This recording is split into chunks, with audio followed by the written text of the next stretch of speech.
Welcome to yet another edition of the Stats and Stacks podcast, where today we're going over UFC Saudi Arabia Whittaker versus Aliskerov. First things first, make sure you smash that like button, give a follow over on Twitter, over on Instagram, over on TikTok. Hit the subscribe wherever there's social media. There is the Stats and Stacks podcast. Last week, quick overview. We lost a dog in reference to the Josh Van fight getting canceled, so just left it alone. We hit on a dog play. We hit on some overs. We had a lock lose and a lock win again. Timothy Kawamba really, really, really let us down.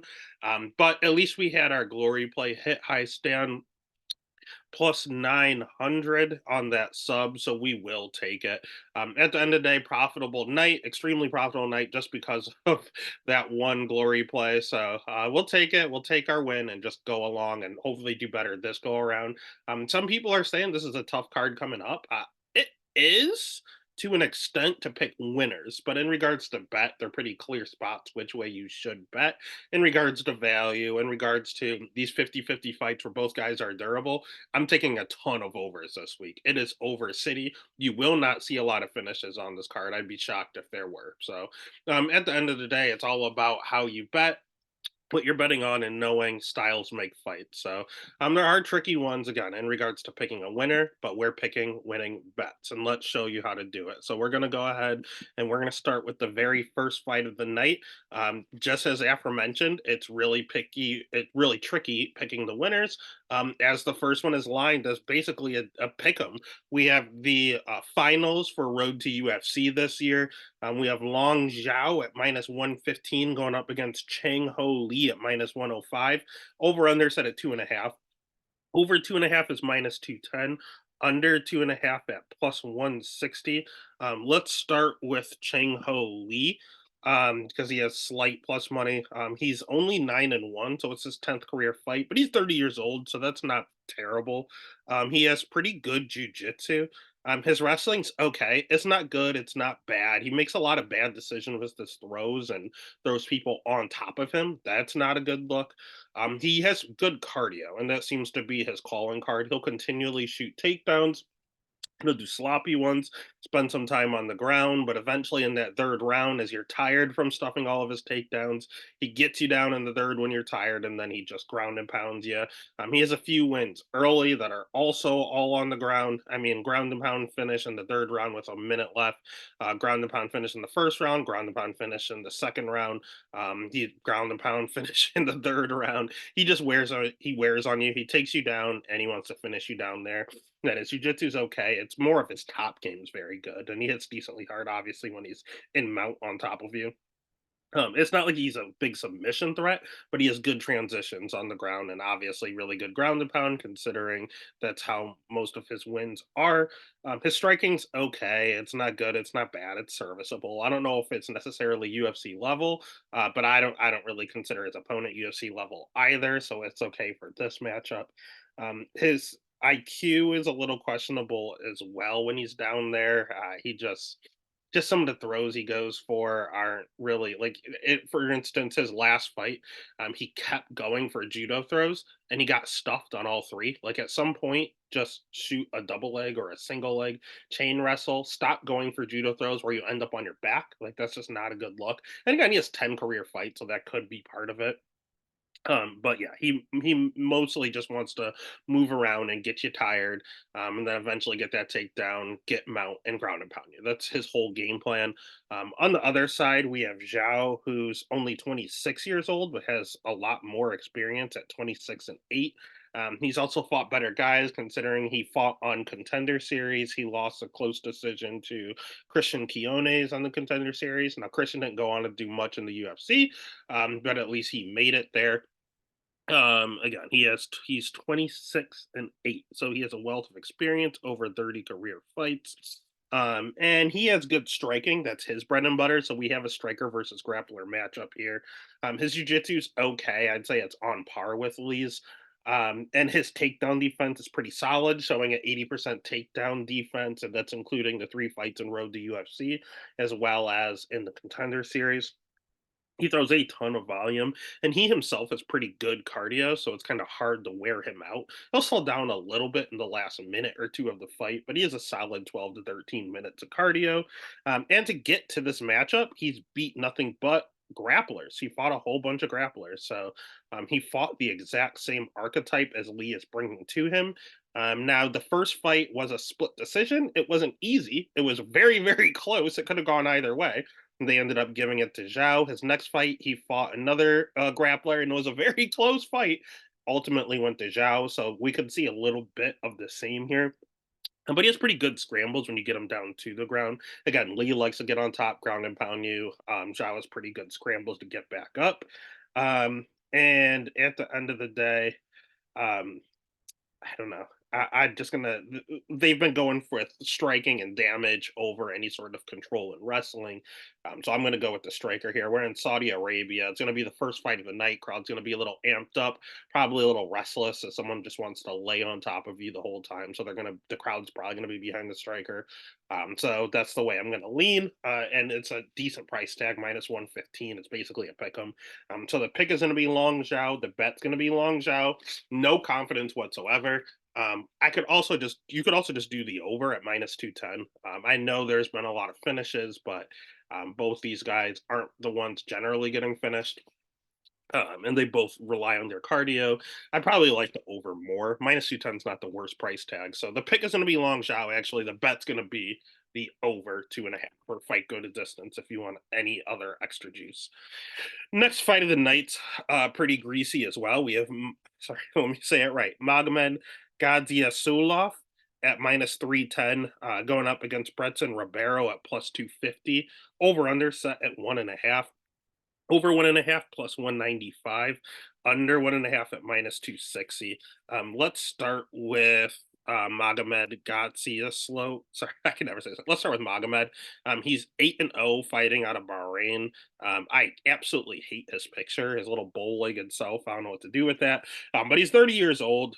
Contingent on where he's from, the crowd will. I'm not good with geography, but I don't know if Bahrain's close or not. I think it is, but don't quote me on that. But his last name is Magomed, and he ends in an OV, so I'm assuming the crowd would be behind him. He carries some power. Most of his wins are by knockout. He's a Dana White Contender Series debutant. We saw him get a win last year on the Contender Series over someone that should not be at 185. Let's be honest, Jose Medina is probably a lightweight. Took the fight on very short notice and just tried. So it wasn't good level of competition at all. He showed that he does have good wrestling as well, though. He is flashy, man. I've seen him throw multiple Showtime kicks off the cage, which is not normal coming from a light heavyweight. A ton of spinning heel kicks, axe kicks, very, very kick heavy. He kicks a ton. He probably kicks more than he punches, like Chris Gutierrez style.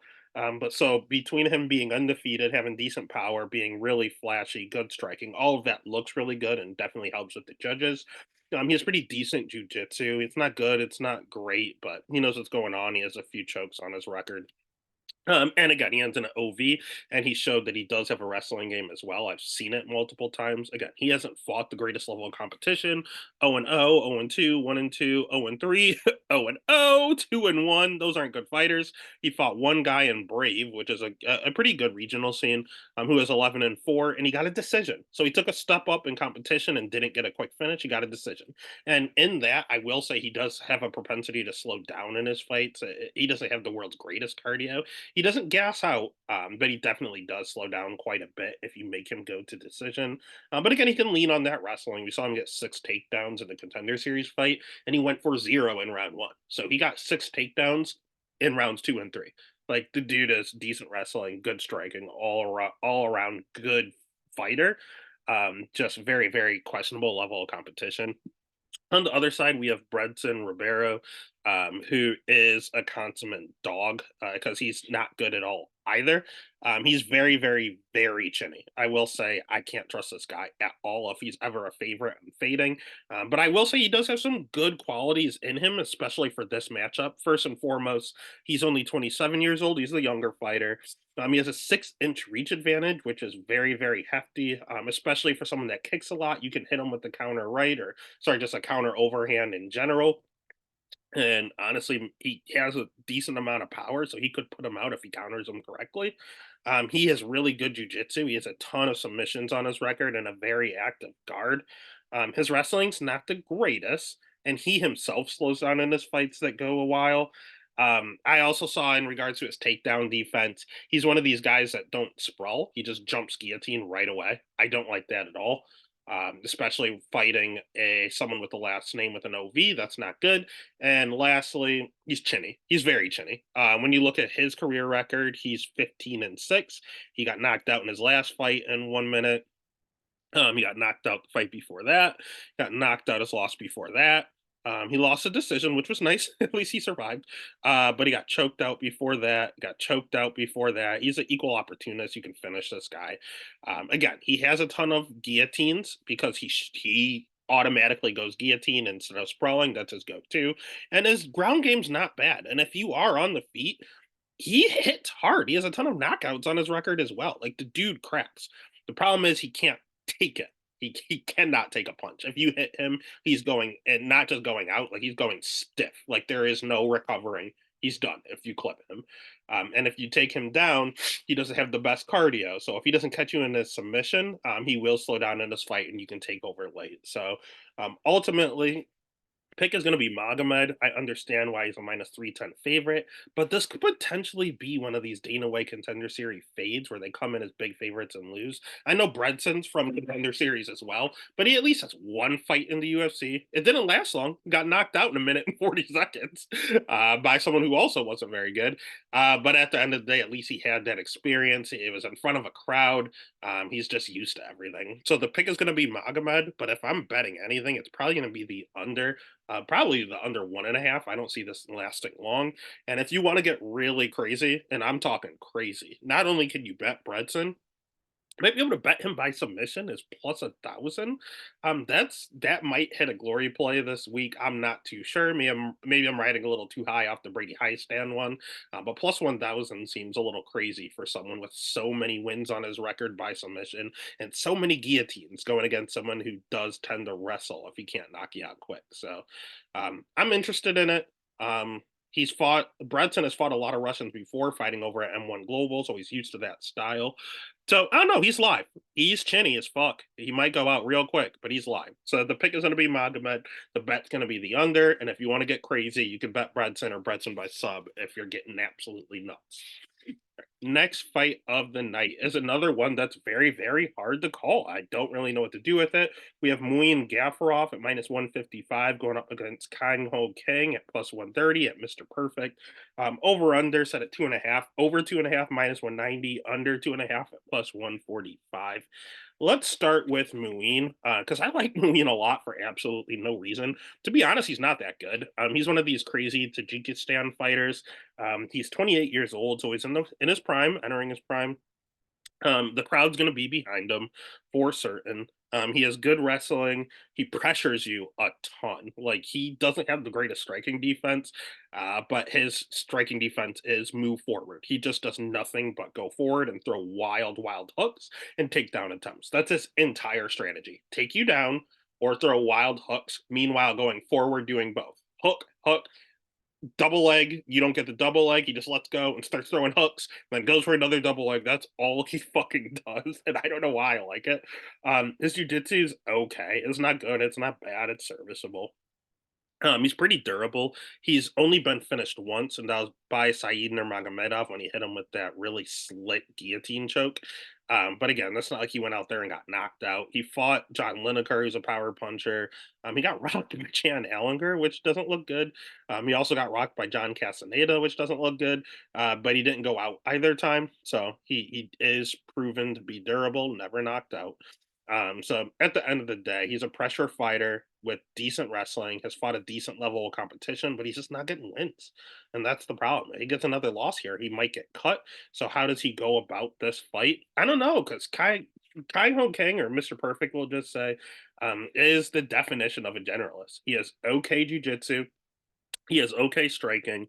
He has okay wrestling. He's not good anywhere, but he is serviceable in every aspect of MMA. His just level of competition's okay. It's not good. It's not great. They are both coming off losses to John Castaneda, but he did fight Danaa Bakderel, who has a very similar pressure style than Muin, and now he doesn't wrestle as much. So that being said, that's probably the difference maker here. But he does pressure forward with his striking, and Kang was able to just jab him to death. He has a very, very, very good jab. That seems to be the best part of his game. Last person he fought that kind of fights like Muin outside of Dana is Brandon Davis. And that went to a split. So this is probably going to be a very, very close fight. He went to a split with Ricardo Ramos. He went to a split after Brandon Davis. Like, he goes to a lot of split decisions because of that jab. Some judges value it, some people don't. It's really on who's judging the fight. Now, he has some submissions himself, but he's generally on top. They're rear naked chokes. They're not really a lot of rear naked chokes, actually. They're not off his back predominantly. I'm not really seeing any off his back. He has a triangle choke, so I didn't really see that fight. I don't know if it was mounted or what have you. So at the end of the day, Kang is good everywhere, and he will have a 5-inch reach advantage. Again, Muin loves to pressure, Kang loves to jab, and having a huge reach advantage when you like to fight long is huge. He's also 36 years old. I don't like that. And he has a 68% takedown defense. So it's not the worst, but it's not good. I mean, it's sub 70%. I do not like when people have sub 70% takedown defense. So will Muin get a takedown? He might. Will he be able to hold him down? Probably not. King is a pretty good get up game. So this is going to be close. It's going to be very greasy. It's probably going to go to split decision. Which side do you want to be on? I think King wins via split decision, which pays pretty well. However, and he is the underdog, so that's probably the bet I would make is Kang by decision. But we are in Saudi Arabia, and they are definitely going to favor Muin. So that makes me think: is there going to be some sketchiness that goes down on the judges' scorecards? I don't fucking know. I don't want to touch it. So the pick is going to be Kang, but the bet's going to ultimately be the over 2.5. I don't want to play a game of which guy wins in the split decision. I will just take the over, eat the chalk, put it in a parlay, and call it a day. Next fight of the night. This one is not lined close, but it is should be. It's a lot greasier than people think it is. We have Renat Fakardimov at minus 355 going up against Nicholas Dalby at plus 280. Over under at 2.5. Over 2.5 at minus 220. Under 2.5 at plus 170. Let's start with Renat, because Renat is someone that I am dying to fade. I don't think he's particularly good anywhere. He's 32 years old. He has pretty decent wrestling. But we saw in his last matchup against Alessi Dos Santos, if you have good takedown defense, you can keep him off you. He can go 3 rounds, but he will slow down quite a bit in the 3rd round. So he doesn't have the best cardio. He has okay wrestling. His striking's bad. Okay, I don't care what anyone says. His striking's not good at all. But he is strong. This dude hits hard. He is the epitome of power. He has a little 170-pound Francis Ngannou. Like, this dude hits hard. Is Francis a good striker? Absolutely not. Can he knock out anyone in his weight class? Absolutely. Same with Renat. Renat is not a technical striker. He can't. He's not a good striker, but he hits hard. Is he good at jujitsu? No, not really, but he's generally on top. So when he's guillotining Kevin Lee, when he's going out there and he's getting rear naked chokes on the regional scene, he's on top. He doesn't have to be great off his back if he's always on top with his wrestling. So yeah, man, I think the crowd is going to ultimately be behind him. He's going to be the one moving forward. And again, damage is the biggest part of MMA right now.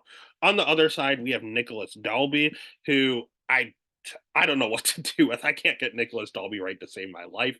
He's always a dog, and he's always coming through, and I never trust him. I never really bet against him, but I also never bet on him because I don't think he's good. He has a Brazilian Jiu-Jitsu black belt, but that's on paper. I don't think he's that great. He has a good record at 23, 4 and 1. But he also is 39 years old. His cardio is weird. You're gonna hear him breathing heavily. They're probably gonna talk about it on commentary. He breathes loud. Like you are going to hear this man breathe the entire fight. It's very annoying to listen to. But he said that's a new thing, his new approach to have good cardio, because it used to be bad, and now all of a sudden he can fight 3 rounds. So I don't know. I would like to fault him for his breathing, but whatever this breathing strategy is, he does. It seems to be working. So good on him for figuring it out. He has again just okay jujitsu, even though he's a black belt. His striking's okay, but he doesn't have a ton of power. He's not really a knockout threat, although he might be technically better than Renat. He's kind of slower, being 39 years old, but Renat's not particularly fast himself. So there's probably even in the speed. Power, not so much. Renat's strikes are going to hit a lot harder than Dolby's. And Dolby is a 60% takedown defense. Again, I said Renat's not the greatest wrestler. He's okay, and he's persistent. He's going to get Nicholas down eventually because 60% is not good enough for fighting someone like Renat. He just kind of Bart Simpsons his ways to win, though. That's the thing. I don't like betting those guys. Kennedy and Joku is another one that continually did it, and I wanted to fade him. He just continually lets people beat him up, and then he takes over and finishes them in round 2 or 3. That's all Kennedy does, and that's all Nicholas Dalby does. Gabriel Bonfim 10-8'd him in round 1, then got tired from beating his ass and got finished in round 2. Muslim Solikov won round 1. But he was old, got his cardio failed him, and then Dalby won round 2 and 3. Warley Alves went out there and basically 10-8'd him round 1. And then Dalby went out there and got a finish or got the split decision win in round 2, round 3. Claudio Silva went out there and 10-8'd him in round 1. Ultimately got the win. It's on round 2 and round 3. Tim Means has okay cardio, and he was able to keep it up for 3 rounds and won. So it's like, what are we doing here? Daniel Rodriguez 10-8'd him in round 1 and then slowed down in Lawson's round 2 and round 3. Like we see this over and literally his last 1, 2, 3, 4. His last 5 wins, he lost round 1.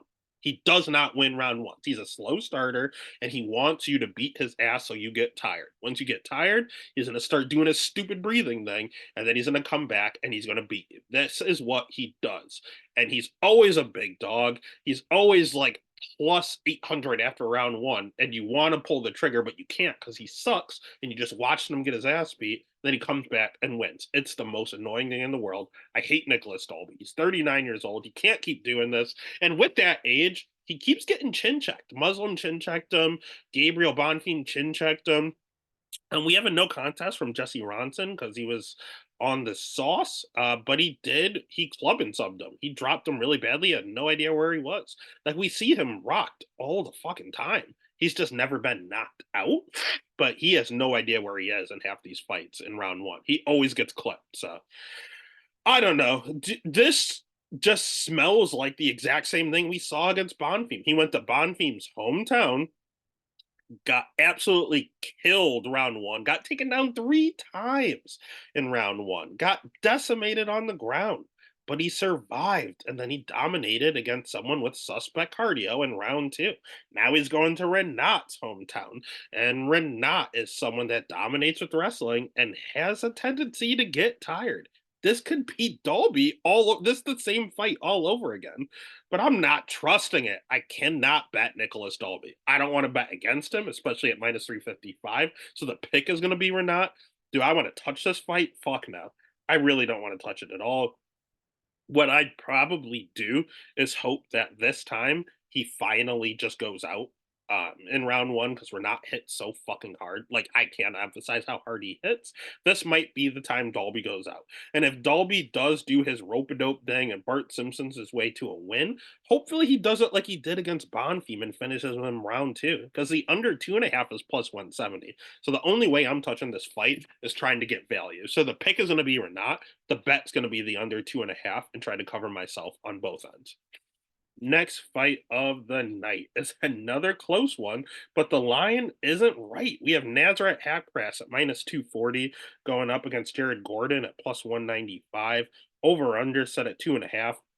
Over 2.5 at -215, under 2.5 at +165. Let's start with Nazareth because I don't know what to think of him. He was supposed to be a young super prospect, but he's kind of stayed level. He's never leveled up. He's never gotten better at like anything. He's a pretty good striker. He's gonna have a 4-inch reach advantage. He's gonna be the larger guy here, and he's gonna have the hometown behind him. He has Afghani roots. This is good. All good things. He has a good level of competition or good schedule.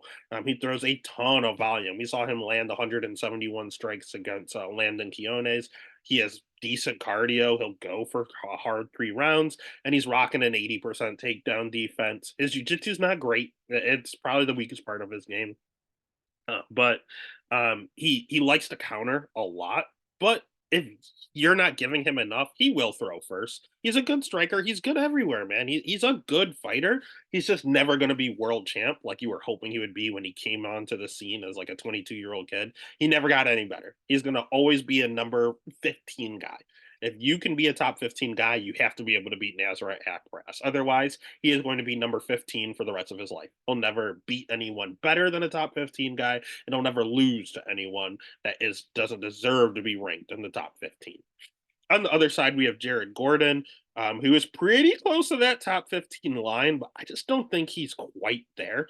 Part of the reason is because he predominantly fought at 145. He's a featherweight. They're going to continually talk about him dying to a drug overdose and coming back to life, and he has a new lease on life, and now he's clean, and that is great. I appreciate Jared Gordon. I am proud of Jared Gordon, but I will not put money on Jared Gordon because he's not that good. He's just simply not. He's a Brazilian Jiu-Jitsu brown belt. His ground game's okay, but I've seen him sub multiple times. His striking's okay, but he does not throw as much volume as Nazareth, and he puts himself in harm's way a lot. He can be countered, and that's not good fighting someone that prefers to counter strike. Jared will move forward, but again, that's fine because Nazareth likes to back up and pot shot you as he's counter striking. So it's playing right into what Nazareth wants to do. If Nazareth wants to mix in takedowns, which he won't, but if he decides to, Jared has a 62% takedown defense, which isn't great, and he himself isn't the greatest wrestler. He will sometimes occasionally sprinkle in a takedown or two, but he's never gotten more than 2 takedowns in a fight. And Nazareth's not someone you just hold down, he just pops back up. So not good for Jared.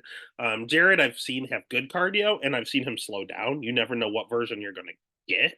I know the versions when he misses weight at 145, you know you're going to get the slow down version.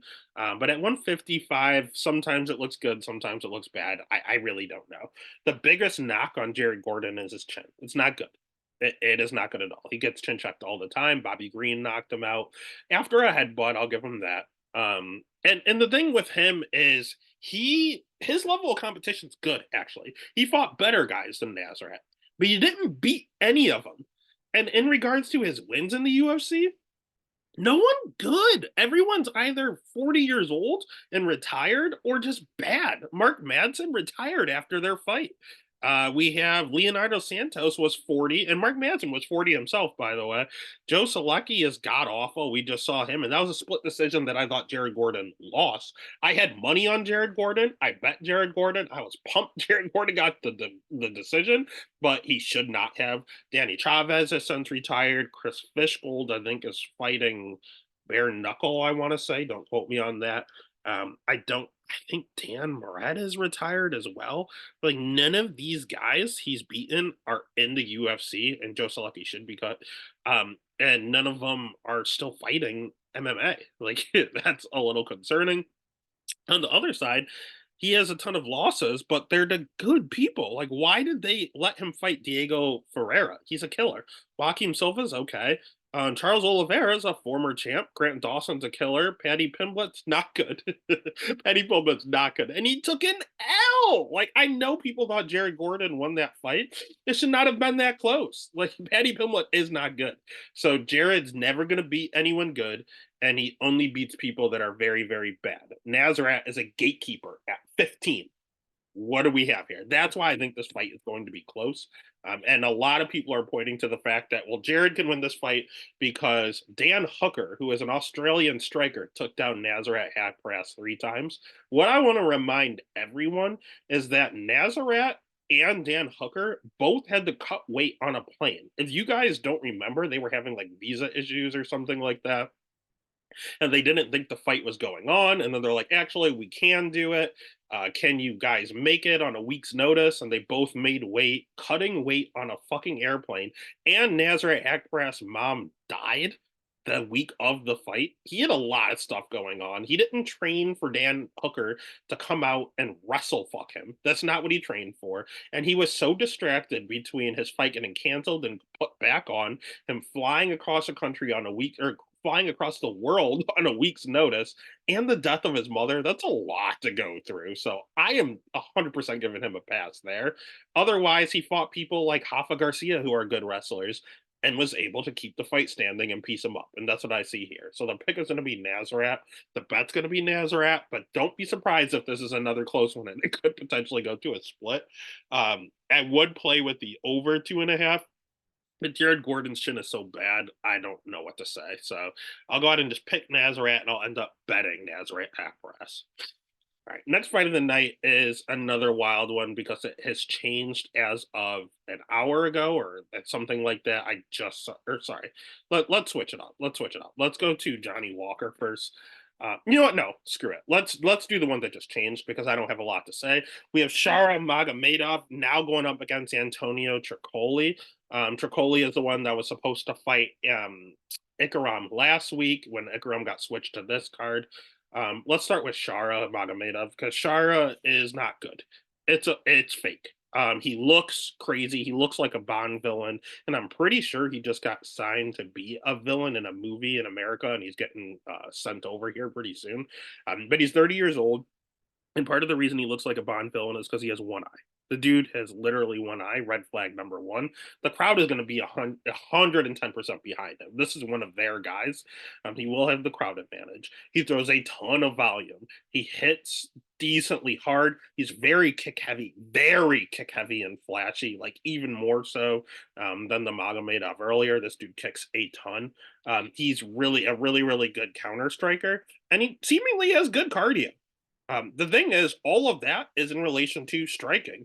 Him hitting hard, him having good counters, him being flashy, him having a lot of volume. That's all striking, and that's all he does. He has 57% takedown defense. It is a short sample size, but it's against Bruno Silva, who is not a wrestler by any means. He's a Brazilian striker, and he got taken down 3 or 4 times by Bruno Silva in their matchup.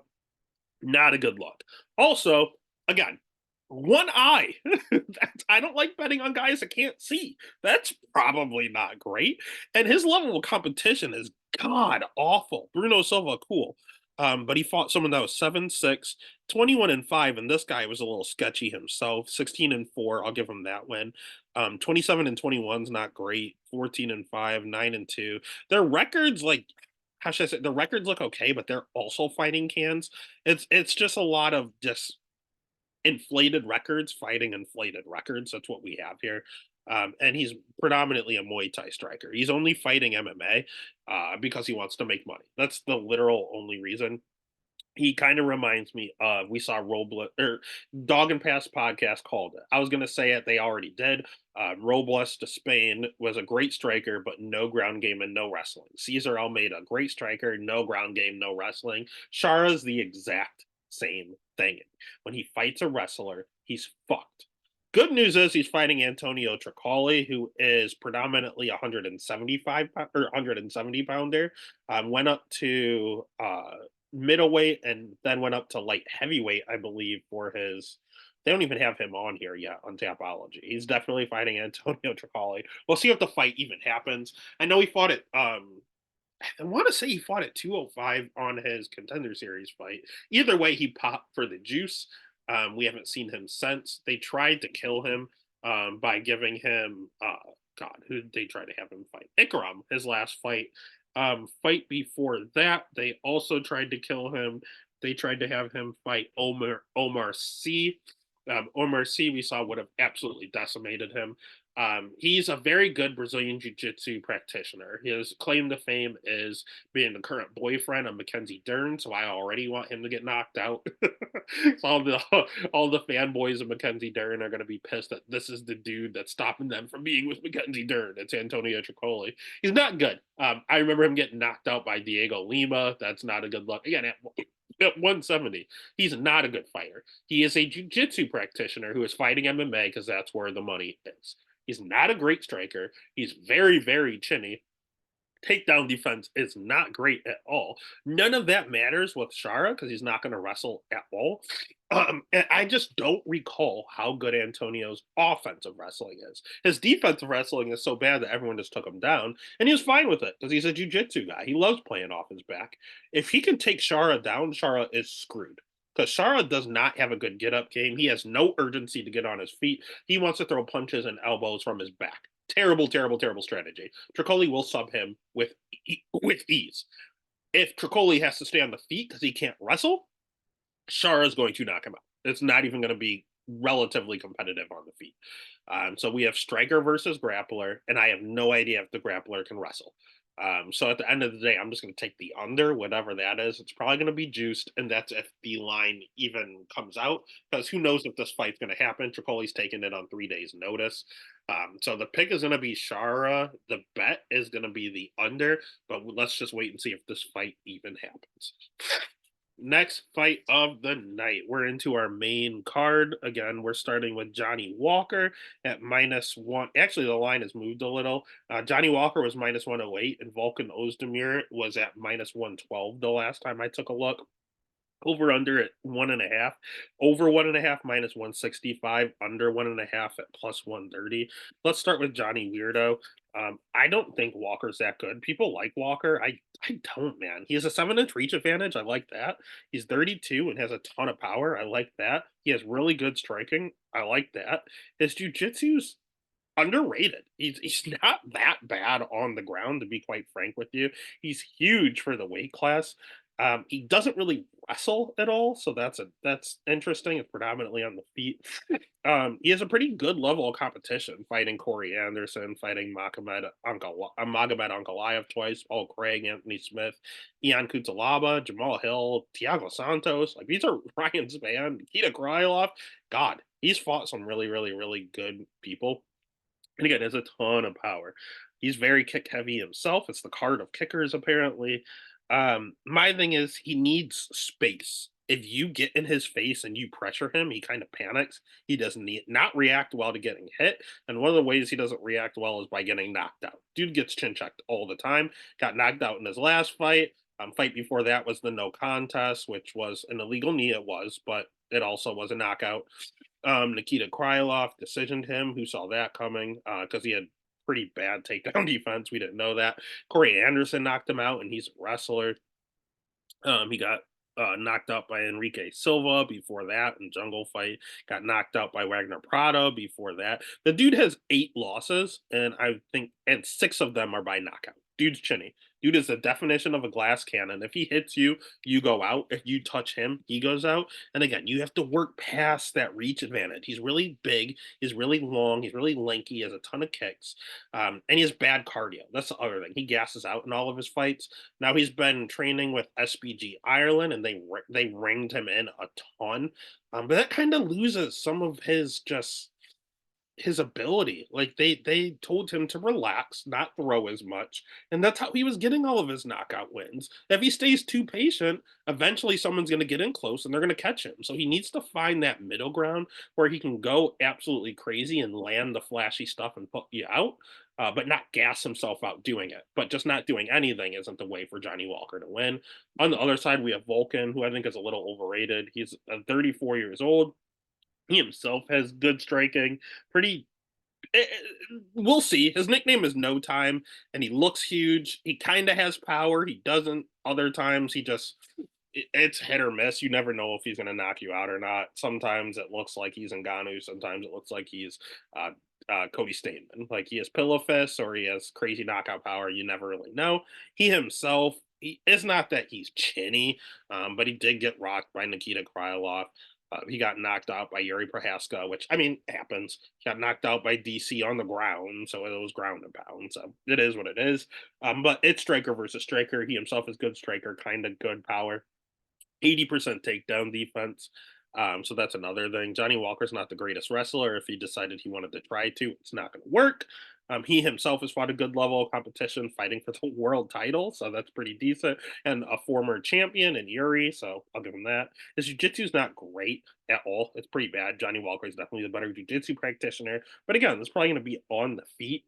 Um, I did notice that he tends to move forward, but if you're a lot larger than him and have a big reach advantage, he pressures more. And he's also a very fast starter. He'll fade a little bit in his fights.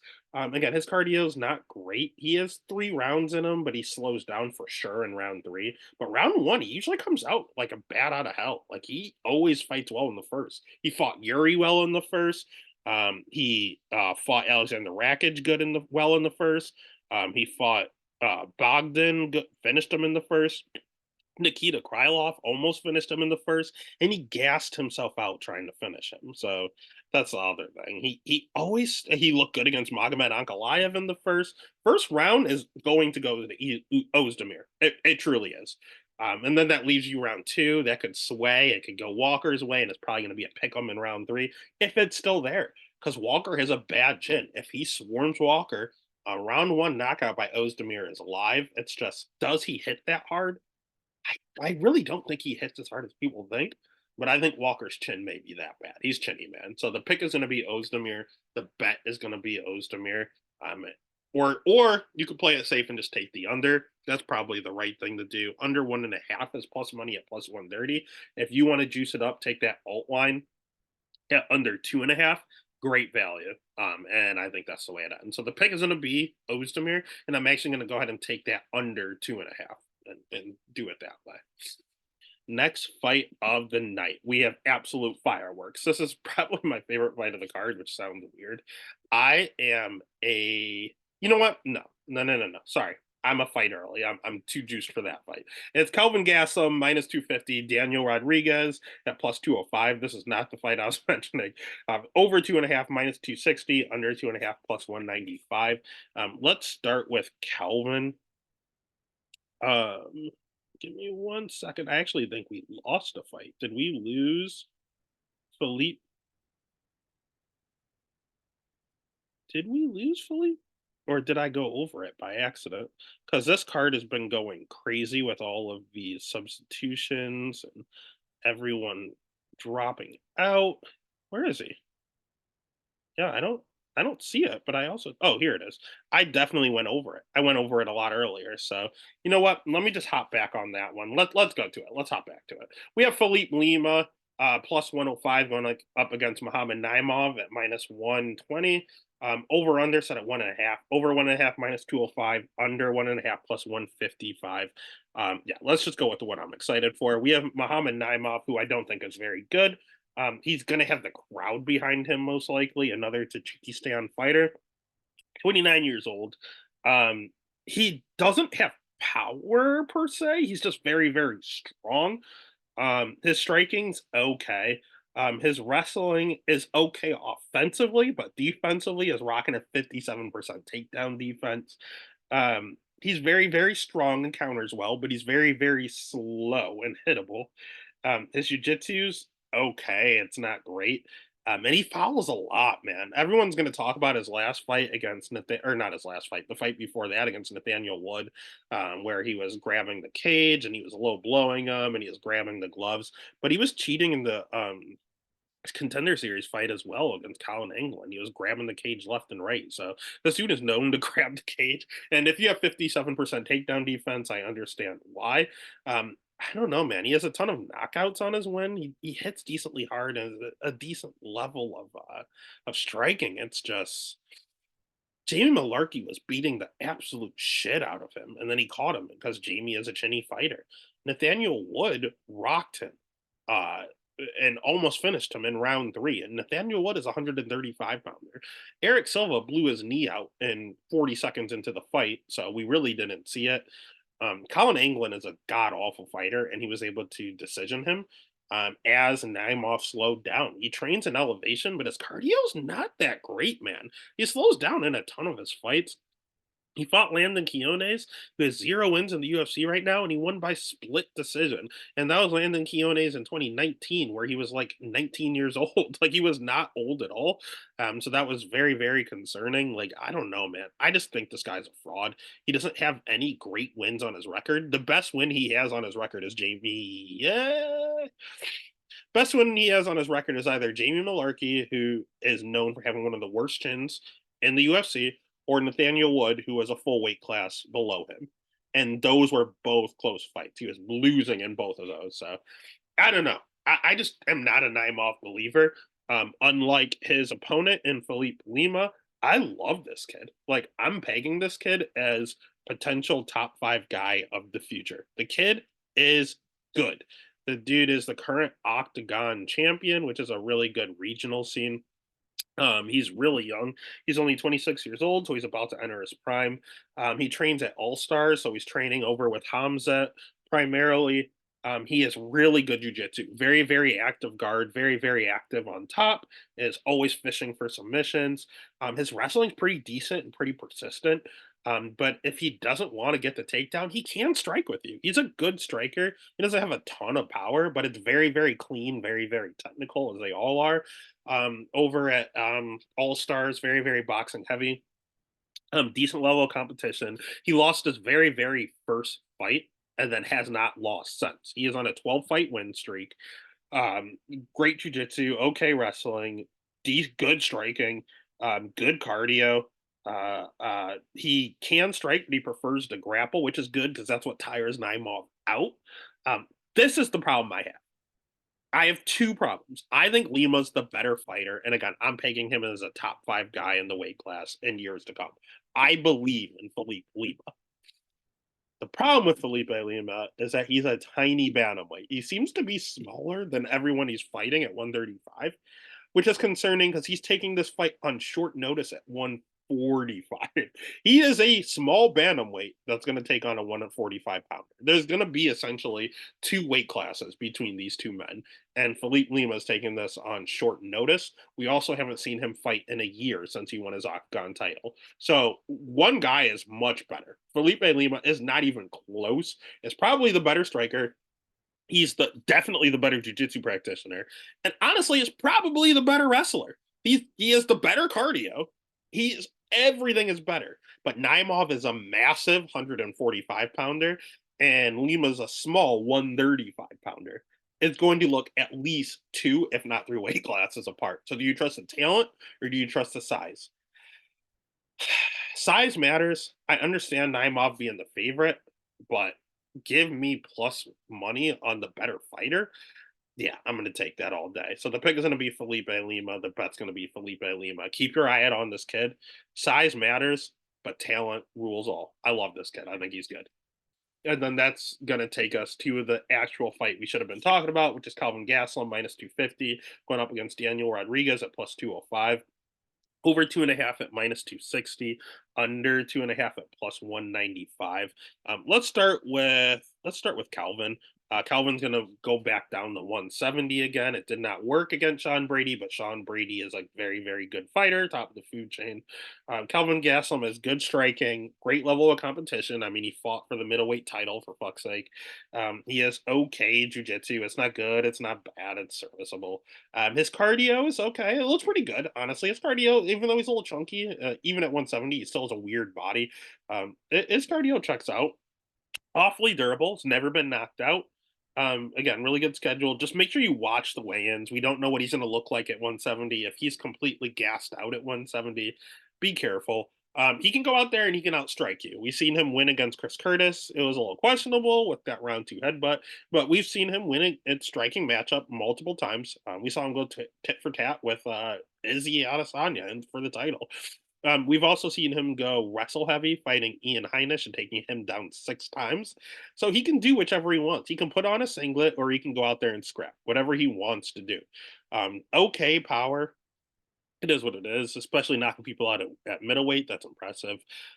Yeah, man, the dude's very, very good. He's a great fighter. Good cardio, good striking, good wrestling, everything you need. It's just you got to watch the weigh-ins, and you just got to be. It's a matter of his ground game. He's been subbed by Chris Weidman. He's been subbed by Chris or Jack Hermanson.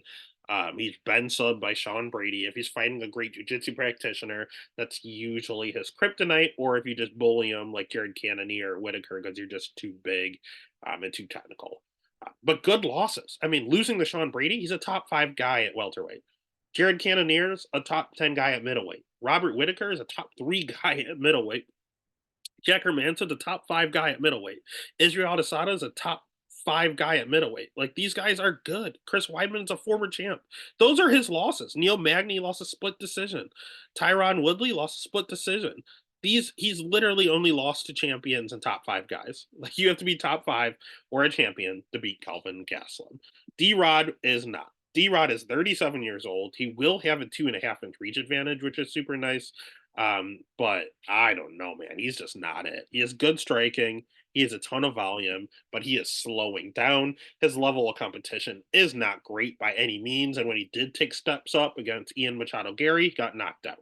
When he did take a step up against Neil Magny, he got submitted. When he took a step up against even the Leech, he won a split decision that everyone thought the Leech won. I mean, he's rocking a pretty low takedown defense of 63% takedown defense. We saw Kevin Lee take him down multiple times. Preston Parsons got him down on short notice. We saw Neil Magny take him down 5 times. I don't think he's getting chinny with his older age, but we saw him rocked by Neil. He got knocked out by Gary, and he got rocked by Leach. So his last 3 fights, he at least got wobbled. Again, high volume and good striking on his end, but I think he's just slowing with age, man. He's old. He's 37 and he's about to turn 38. He popped for steroids and had to take a year off. So like, is he coming back still on the juice? Because if that's the fact, maybe this fight's pretty close. If this is a pure striking match, I think Rodriguez will have the volume and Gastelum will have the power shots, and it is 50-50 and can go to a split decision. But if Gastelum brings his fucking singlet and decides to wrestle Ian Heinisch style, he wins this fight. Again, Rodriguez is a Brazilian Jiu-Jitsu black belt, but he doesn't use it, and he got subbed in one of his last fights. When's the last time Rodriguez got a submission win? Against Tim Means, he guillotines Tim Means, and everyone guillotines Tim Means. Like, everyone guillotines Tim Means. Outside of that, his last submission win was in 2018. Like, he's not some crazy submission threat. He has it in his back pocket, and Gastelum can get caught, but I don't think this is the guy. So the pick is going to be Gastelum. The bet's going to be Gastelum. That takes us to the main event the co-main event of the evening. We have Sergey Pavlovich at minus 220 going up against Alexander Volkov at plus 180. Over under set at 1.5. Over 1.5 is plus 120. Under 1.5 minus 155. Let's start with Sergey because I am not a Sergey believer, unlike other people. I think Sergey hits hard. End of story. He has a 4-inch reach advantage, which is nice. He has okay striking, but it's a little robotic. He just hits hard. It's not the world's crispest. It's not the greatest striking. It's not the most technical striking. It just has a ton of power. Look at the guy.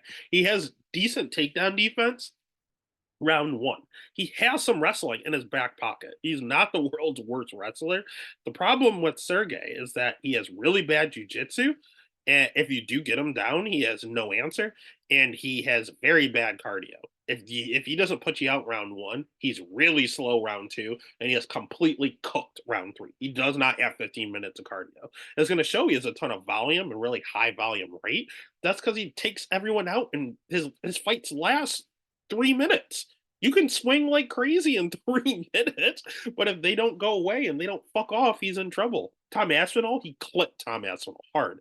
Tom bounced back and then knocked him out. He didn't put him out with the shot, and then he got countered. So he might be a little bit of a glass cannon himself. We saw the same with Alistair Overeem.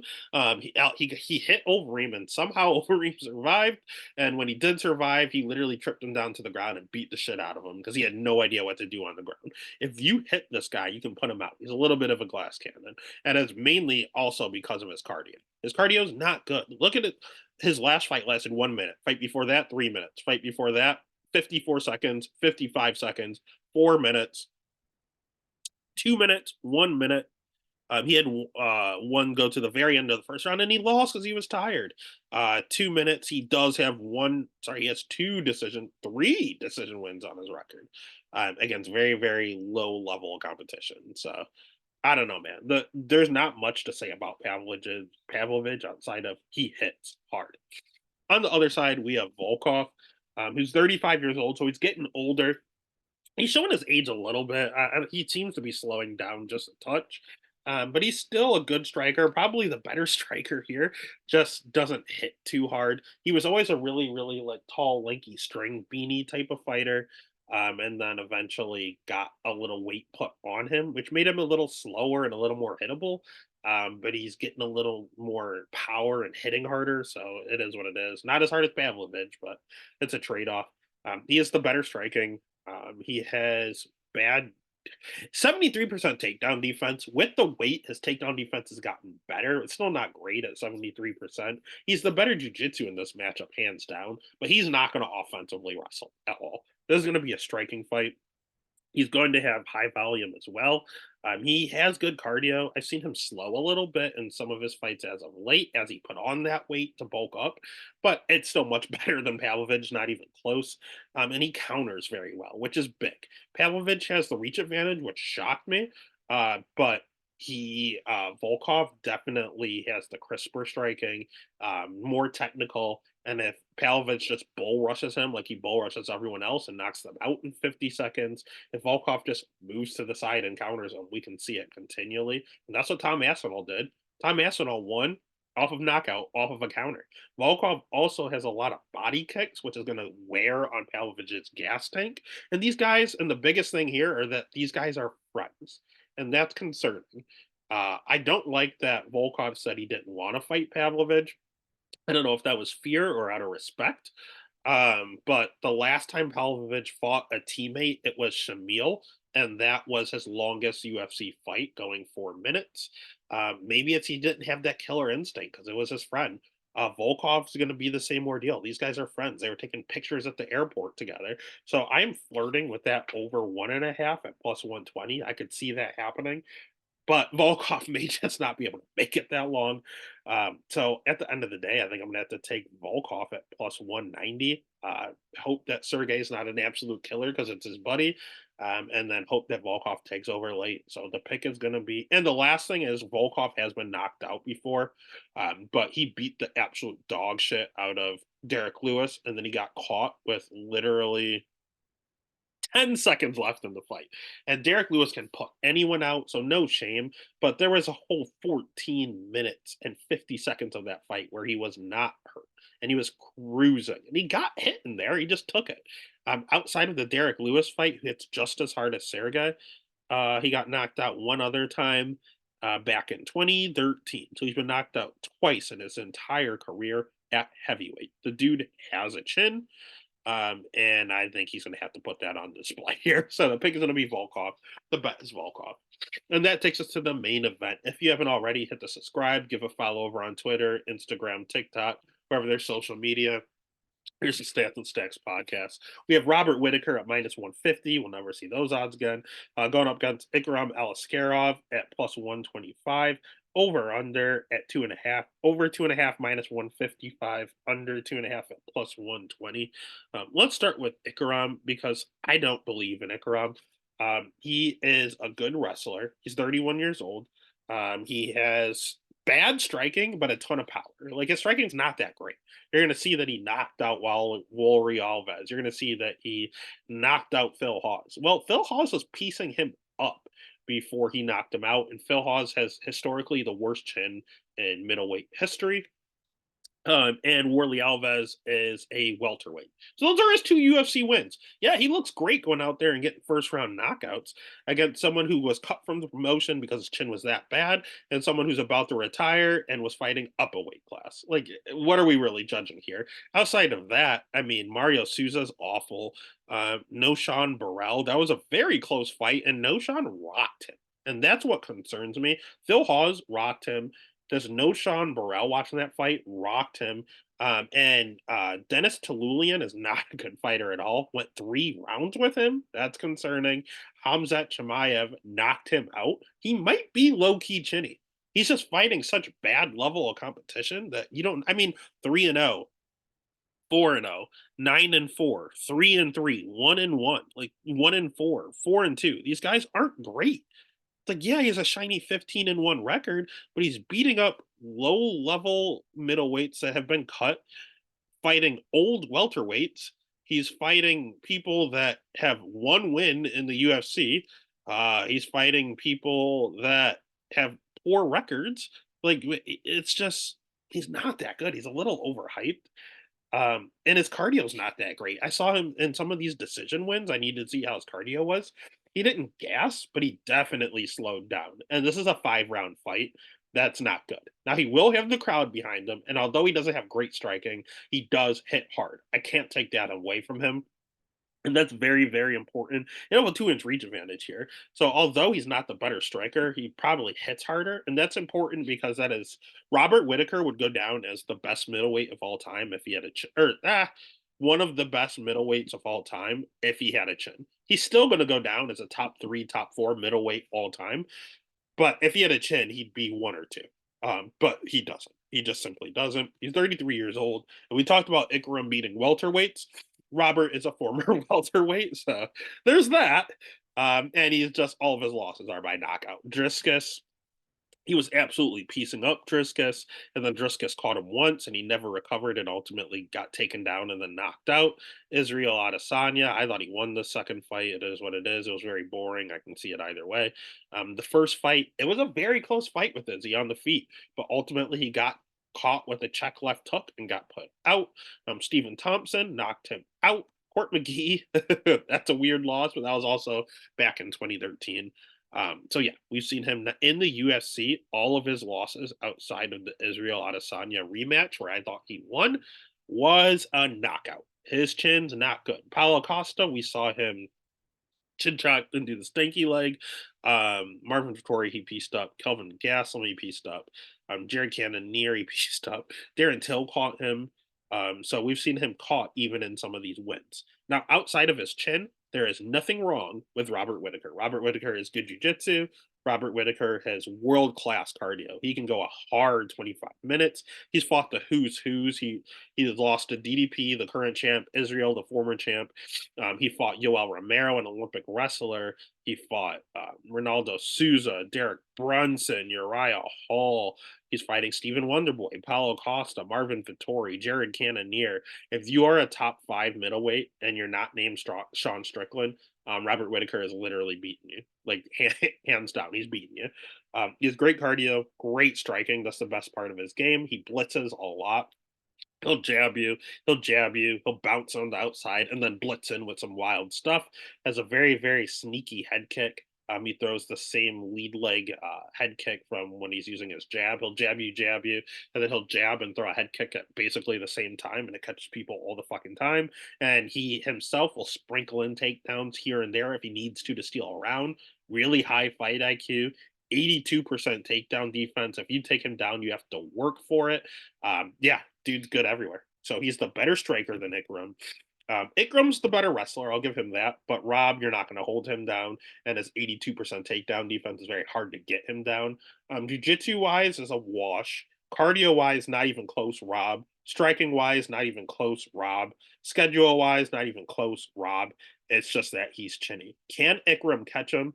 Ikram also was scheduled to fight last week in Vegas, was pushed to this week. So he has to fly across the world to get back to where in Saudi Arabia. He was training in Florida, flew to Vegas, and now he has to fly to Saudi Arabia.